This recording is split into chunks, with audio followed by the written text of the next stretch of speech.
The speakers you're about to hear are exploring what it means to create congregations which can be laboratories of learning about how to practice our faith. Of course, there are dozens of materials on this topic for all ages, and I encourage you to look for them at the website listed on the screen.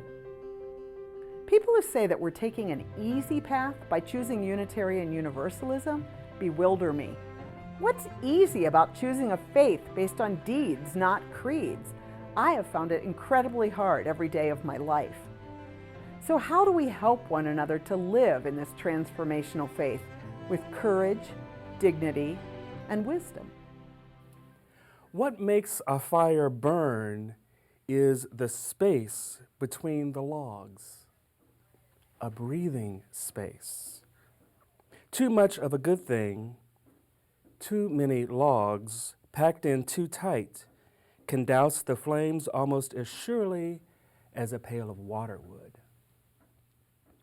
So building fires requires attention to the spaces in between as much as to the wood. When we are able to build open spaces in the same way we have learned to pile on logs, then we can come to see how it is the fuel and the absence of fuel together that make the fire possible. We only need to lay a log lightly from time to time. A fire grows simply because there is space in there, with openings in which the flame that knows just how it wants to burn can find its way. I love to use this poem when talking about issues of how to create a learning environment because it serves as a perfect example of trying to find just the right balance between creating spaces for justice when we want to grow and when we find that the personal and structural impediments that are associated with that process get in the way. When have we done enough? When should we do more? What is the air that fuels our fire of justice? What do we believe? What kinds of conditions should we create in order for the right kind of fire to burn? Yes, we need people to understand the importance of dismantling oppression. Absolutely, we need to make sure that people understand how systems of oppression and privilege and power are not serving either the oppressor or the oppressed very well. But we also need to think more delicately about literally the artistry of shifting paradigms, the artistry that's involved in that. Under what kind of circumstances will people listen to new ideas? How might issues of resistance be turned into opportunities for understanding?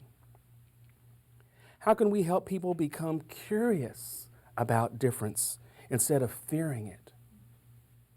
How can we turn our congregations into learning communities that welcome change, new perspective, and insights? What makes a fire burn is a space between the logs. It's a breathing space. Too much of a good thing, too many logs packed in too tight can douse the fire as surely as a pail of water would.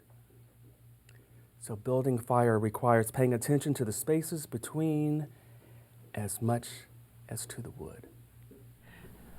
What's in my Unitarian Universalist faith that grounds my social justice work is the faith deepens my capacity to love. What I want out of my religion and my religious community is ways that are going to enhance that and deepen that and develop it and train it and help me reflect on where does that love come from, because it often does just feel like a gift. And yet I know I'm acting out of my best self when I am in touch with it, and I know that when I'm not in right relationship with the world, I'm not feeling that love. And we discuss how prophetic and the idea that we're a prophetic community or prophetic church or we have prophetic ministers can sometimes seem kind of grandiose, that's, you know, a rather large vision, and that we should try to help congregants understand too that a prophetic voice can be a small voice in your head that says yes or no to something, and maybe that's where often things begin, and it doesn't have to be public and grandiose or loud. Where do you hear voices that say yes in ways that transform you and your community? Where do you find the breathing space, the space between all of what must be done to create the sacred fire? What kind of spiritual practice do you have to remember your deepest truths for yourself and in your congregation?